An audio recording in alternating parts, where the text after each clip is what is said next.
So, it has been some time since I've played Absinthe and Soul. To be exact, the last time I played, I believe, was last year, sometime, I think it was April, actually, but it's been a while. This is an extended demo, so we're just gonna jump into it so I don't hold y'all up any more than I sometimes do. Oh. I guess we just go start.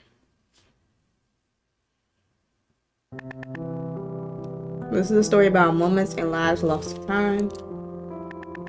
How people have come and gone, remember them as part of history. Tell me, dear player. Let's see. Have you ever wondered about the personalities, struggles, and joys of people long past? I have. Why? Well, I don't know why the other options not available. I want to know what they knew. Understand? Life is full of enough questions as to this. Even the recent past can blur before one's eyes, let alone the distant past. Its fragmented voices, objects, and events, they are hard to piece together from our standpoint. But perhaps back then, people weren't so different from us. The story ahead is an attempt to bring lives that might have existed to the forefront. To share the story of the two men in 1875. And imagine tracing their footsteps through the smog-covered streets of Victorian London. Okay. Their lives become intertwined and together begin to bloom and unfold. Through the garden they grow together, rest on their actions and choices alone.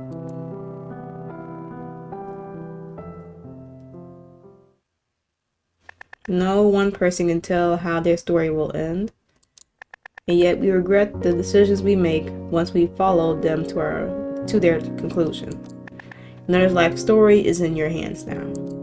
I wonder, what will you make of it?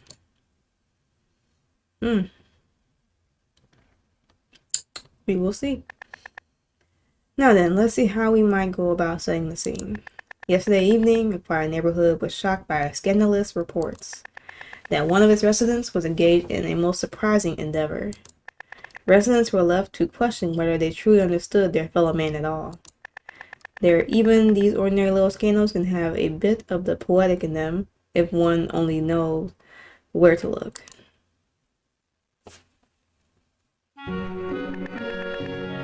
Okay. Well, that's what sells papers, isn't it? We can't all have literary aspirations, can we?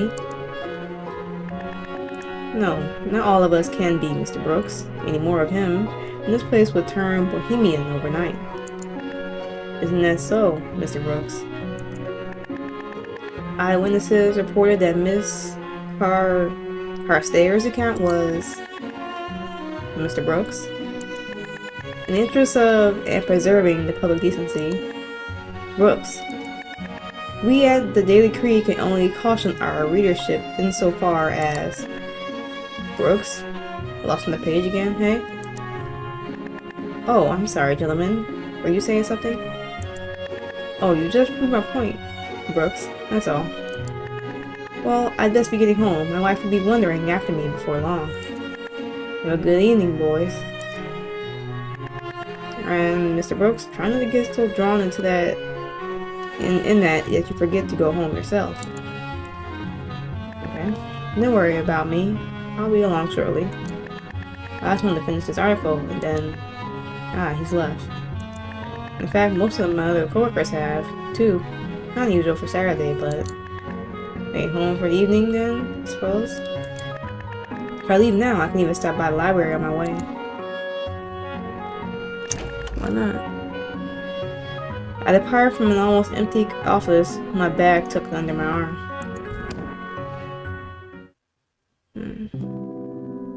Hugo's Route, Chapter 1, Editorialist, April 1875, London. What a day, and I'm sure Monday will be just as tiring. We are working to a deadline after all. Sad? Someone has left the newspaper out. Could it have been Mrs. Wright? That's unlike her. And how strange it is in thermal paper. Instead, it's the matrimonial news. Seeking the acquaintance of a most attractive young lady. Heavens. Can't imagine how or who. There you are. Beginning to wonder if you've gotten yourself lost on the way back from work. Camilla, you startled me. Hello, cousin. I hope it isn't too troubled that I've stopped by unannounced. No, not in the least. You know I'm always glad to see you. And I you. Besides, I felt awful to not have been by to see you on your birthday 2 days ago. I thought I should at least come by now and make sure the festivities weren't wild enough to overwhelm you. Please, festivities? I had a nice quiet night in, but thank you for thinking of me, and for sending a letter in your present. Just a letter was appreciation enough. A bookmark is something I can always get use from, and I can't imagine the work that goes into a embroidery like that. True. No, I'm sure most men find it well beyond them, but I worry that you spent the day alone. I'm sure your colleagues at the Creed must have at least come by to wish you well. Well, I'm sure most of them hadn't the slightest idea that it was my birthday at all. And really, Camilla, you know I don't mind. I like the quiet. Nothing like I like better, in fact, than a peaceful night at home. My books to keep me company. Other than a visit from your favorite cousin, I'm sure. Oh, of course. If I had known you were coming, I would have rushed home after work instead of going to the library. I'm only teasing, Hugo. The whole family made peace with coming second to your reading long ago. But I suppose this is why I'm here, in part. Of course I want to wish you well, but as part of that, I wanted to come by to express a little gentle familia concern. Concern? Concern over what? Well, my dear Hugo, I can't imagine it's possible for you out here all alone. You really mean to be a logger for the rest of your life? Well, I'm comfortable here. Mrs. Wright is as good to me as any landlady could be. The rent is very reasonable for this area. I only mean... Well, I suppose your mother nominated me, seeing as you and I were always closest to one another of all the cousins, to come and press you gently on the subject of marriage. What? Oh, don't act like it's such a ridiculous idea. You're just 3 years from turning 30, Hugo. It's well past your time you should start thinking of these things. And we all worry about you, all alone out here. Still going to work and back with no human contact, just your books and letters. What is she talking about? My life is perfectly wonderful. There's nothing to be concerned with in the least. I have human contact. I have my colleagues, and Mrs. Wright. And well, you come to visit me sometimes. You just say your colleagues don't know you particularly well. And if that's the sum total of your list of friends and loved ones, you made me more concerned, dear cousin, not less. Oh, don't look at me like that. I haven't come to drag you directly to the altar now. I just thought, well, your mother thought, and I agree, that a small reminder that you aren't getting any younger wouldn't go amiss. I'm not altogether sure about the look on my face, but I'm certain it isn't pleasant. Chin up. Oh, shoot. It's not so bad as if you'd been born a lady. You at least started getting these sort of well-meaning visits a decade ago, at least. I suppose it was you who brought in that newspaper? Clever as always, yes. Of course, I'm more than willing to introduce you to some fine ladies I know, but knowing you, I thought a written introduction might be a little easier for you to stomach. Whichever tactic ends up working is the most effective one, after all. It does sound at least a little less daunting than being introduced in person. Though I'm still not certain I see the point of all this at all. I'm not the eldest son. I need to carry on the family name. Nathaniel has that well in hand, I'm sure. No, but marriage is still a beautiful thing. Companionship, if not romance, is a beautiful thing, Hugo. Since I met Howard, I won't tell you that life had no meaning before. That would be doing you a disservice. When I stand at this side, suddenly the future is a little brighter, the world a little warmer. Of course, I knew Camilla and her fiancé were very much in love, It's obvious to anyone who sees them.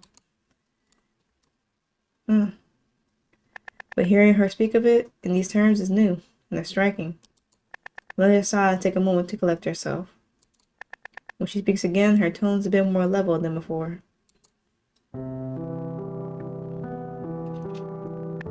Just promise me you'll at least give that paper a look, alright? Have a read over it and see if you can't find even a single young lady in there who strikes your fancy. Well, only because it's you, Camilla. Alright, I promise. And I'm sure that's why your mother sent me, instead of anyone else. Alright, good. Camilla stands up, taking her hat and gloves with her. Well, with that settled, I had better be getting on. So soon? I'm afraid I must be home to help with dinner. Howard will be joining us tonight. Really? That's a treat.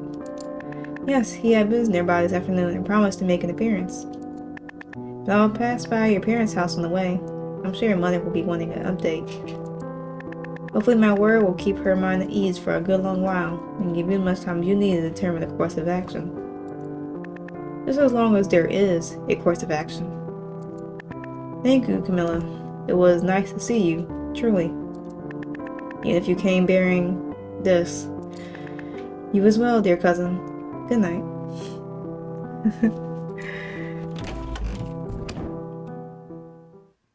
Once again, I am left in the quiet, alone. Alone save for the matrimonial news, sits on the table foreboringly. Can't believe she talked me into promising anything at all. What a ridiculous idea. As though anyone could fit their whole self in one little box of text, enough to get to know them. As though any of it would be any interest at all. I'm sure these are all perfectly lovely ladies, but I skim over the text. A lady, age 24, skillful in housework. It's not much to go off of, is it? Affectionate little woman, 30, fair, some means. Oh no, she appears to be from Dorset. Certainly wouldn't work. Young lady, English, Protestant, right? Sees engagement as companion to a lady. Well, I won't waste her time then. After scanning through hundreds of listings, I put the paper down and sigh. I should have known none of these are suitable for me. Many of them are just replies to others' notices. Well, at least I can tell Camilla I tried.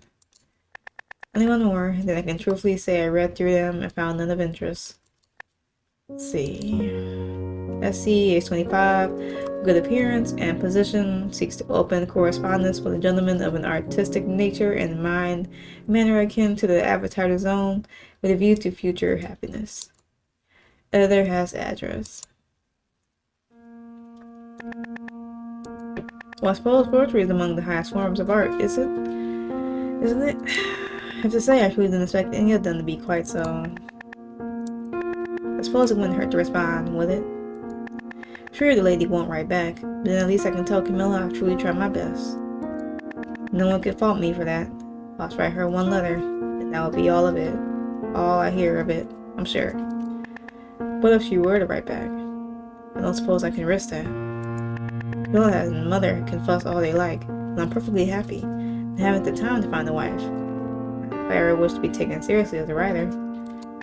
Well, whatever I decide, I suppose it can wait. Well, I best find something to eat and try to get in a little writing before it gets too late.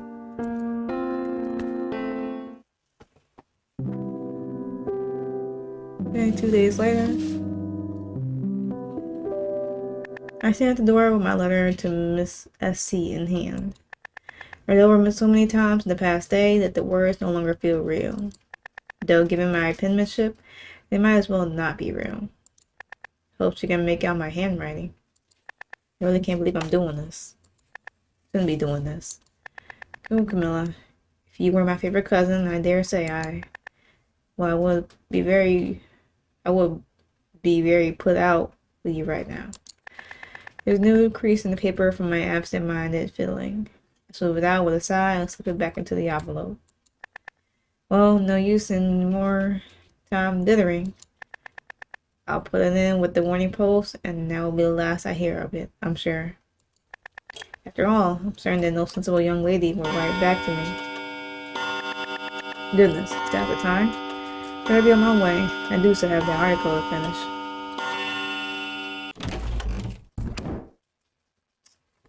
Okay. Good morning, Mr. Brooks. You were home the other night after all, eh? Yes, good morning, Mr. Binley. Are you sure it is good morning, though? You're looking a bit pecky there. Of course I am. Perfectly fine, yes. Thank you for your concern, but if you'll excuse me... Goodness, do I really look that poorly? Pull yourself together, Hugo. There's only one letter. And it's out of your hands now. Brooks? Mr. Colson. Oh dear. Who's that supposed to be? Did you finish an article on the Carstairs business? Mr. Colson, yes sir. That is, I'll have it for you in just a moment. I only had a few final thoughts.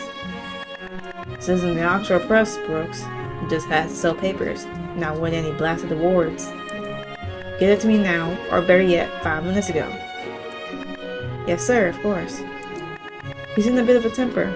Must not be the only one running up against the deadline for the upcoming edition. Better get to it. Mr. Colson may not always be the easiest to get along with, but he does provide a wonderful distraction from thoughts of Miss S.C. Time, I'm afraid, gets away from me. Mr. Brooks, there's mail for you. Not for the afternoon post, already? For me? What? Oh. Oh no. No. Yeah, I'm sorry, nothing. I mean, thank you. I'll just... Thanks. She wrote back. More than that, even, she wrote back right away. Oh. It's just a note from Camilla. Goodness, what's come over me? Of course it couldn't have been the woman from the advertisement. I gave her my home address for return, not my workplace. This whole affair has gotten me more twisted up than I like to admit, it seems. It's odd. I'm relieved, of course, but at the same time, just a tiny bit disappointed. See, Mr. Brooks? It's only a letter after all. What? You were looking at it though you thought it would bite your hand off. One would think you'd never seen paper before. Yes, well, if you'll excuse me, I'm afraid I really must be getting back to work again. I know. Colston will have all our heads if we missed a cut off time for printing. I suppose Camilla might have been right about one thing. It's possible I could stand to get to know my coworkers a little better. Thinking I'm afraid of a letter? Honestly. Mr. Hammond back to his own work, I can actually read Camilla's note. Dearest Hugo, let this letter serve as a bit of encouragement to you. I've been thinking of you since Saturday evening. It's never easy to step outside one's familiar social setting, and I know it was particularly hard for you. I wanted to make sure you knew that the difficulty was recognized. Your mother is terribly pleased with you, I think. She was most relieved to hear that I had convinced you to try to reach out. You must know that the both of us think the world of you. We only want to see you happy. Now, with all of the affectionate nonsense out of the way, I will let you return to your work. Far be it from me to distract you for too long. Yours as ever, Camilla Brooks. It's always good to hear from her. I know that she means well. Of course I know that. Whether or not there's a letter waiting for me at home for my mystery advert girl today or tomorrow or ever, that won't change. It's all well and good. It's easy to say it, but I prefer not to feel so anxious about the whole thing.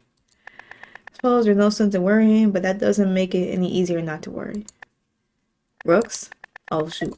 Have you finished your damned edits, man? Mr. Colson prompting on the other hand helps more than it probably ought to. If I'm writing, I can't be worrying, can I? Very nearly, Mr. Colson. If you give me just a few moments. The rest of the afternoon passes without too much fuss. Focusing on work really does make it easier to forget my worries, at least for the time being. Mr. Colson certainly doesn't complain. Worried that one of these days he'll combust while yelling at someone about a deadline. Not today, and not because of me. Get my final edited articles into him, more or less on time, and I'm on my way home before I know it. Okay. Really, I suppose I have been making an awful fuss over nothing.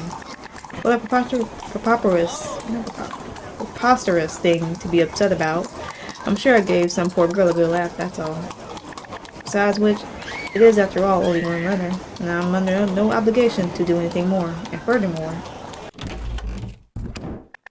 and so really, there isn't any cause for dismay. I'm sure that everything will be just there on the table, or on top of the Evening Times. Was it just come in the post? Perhaps I could just ignore it? No, I'm being ridiculous. I'm being preposterous. I better just open the blasted thing. Okay, Mr. Brooks. Goodness, here it goes. I was delighted to receive your response to my advertisement. You forgive me for saying so, I'm sure, but I find your letter positively charming. I should very much like to have the opportunity to meet you, so we might get to know one another beyond the page. Perhaps we could meet for lunch at a favorite establishment of mine this coming Sunday. It's on Bishopgate Street, and serves a fine cup of tea or coffee, if it is your preference. Please do let me know if this plan suits, and I shall eagerly await your reply. Yours truly, well, yours hopefully. Let's see. Heavens, I feel like I need to sit down. Hope she doesn't want to meet until Sunday at least. It's nearly a week. So I got time to decide, yes. I got time to think about logically and reasonably, and I'm curious as to how fast their service is, because that seemed kind of like instant. Oh, I don't know what's stopping me. Miss Charkham seems perfectly lovely. Why, she said she thought I was charming. Me, of all people. I remember the last time anyone said something like that about me. I'm not sure anyone ever has, in fact. Wouldn't be so terrible just to go to lunch, would it?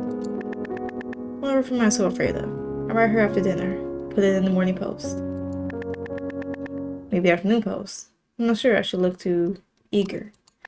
But I'll write to her after all the same. Well, write to her all the same. And that will be that. Bella's going to be so shocked when I tell her. Might have to stop by in person just to see the look on her face. Perhaps dinner first. Wouldn't do to round an empty stomach after all. It's not that I'm avoiding the matter. I'm just taking time to consider it properly. Still, there's only so long I can delay. Truthfully. After a hearty meal, I sat down to a fresh page with pen in hand. Alright, I better get to this letter written now, or I'm never going to. Now, what to write? The reply, she said I was charming. I don't know that I've ever been charming before. It might be difficult to do it on purpose. Suppose we'll see. From the desk of Hugo E. Brooks, letter composition to Miss S.C. Dang, they want me to do it?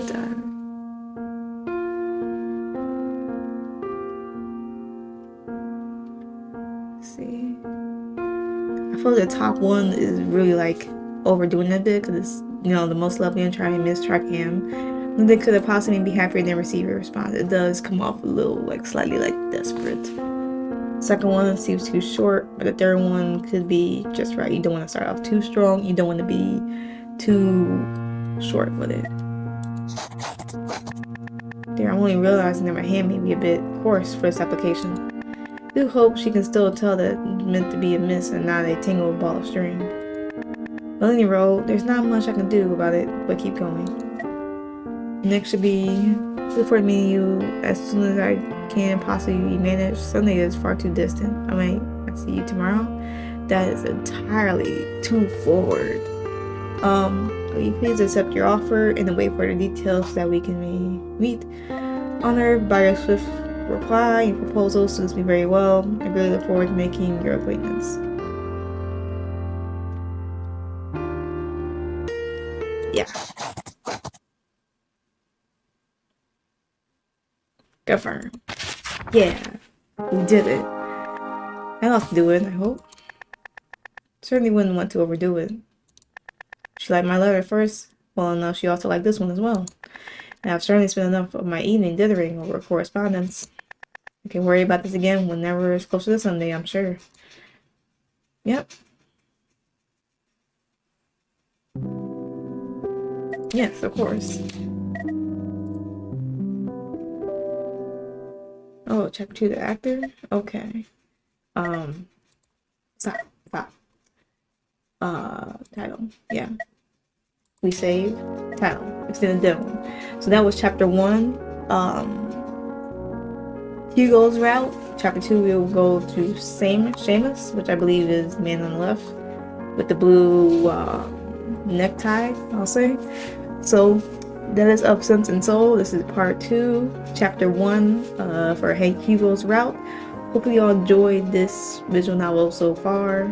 It is taking a very distinct route that I enjoy. So seems like it's going to be very interesting when Hugo meets SC. So we will see how that goes, hopefully soon. I'm happy to see this game being updated and further developed. I haven't forgot about it. It's just been in the, backlogs. I believe I received the email regarding it as well, but I am following the developers so I can get updates on that. So I'm very happy to see things come to fruition. I like how things are going so far. I do like how the dialogue is very intricate. It's very much interesting, in depth. I enjoy it. I'll say that. So I'm gonna leave it here so I don't ramble on too long, take too much of y'all's time. So yes, this is Of Sense and Soul. If y'all want to play this for yourselves, of course, everything will be in the description below for y'all to play ahead of me if you want to, or just follow along. Purely up to you. That being said, I'm gonna leave it here. So if you like this video, of course, don't hesitate to like, share, comment, subscribe, all that fun stuff. Purely up to you. And with that being said, hopefully y'all had a good day, good yesterday, and better tomorrow, and I'll catch y'all in the next video.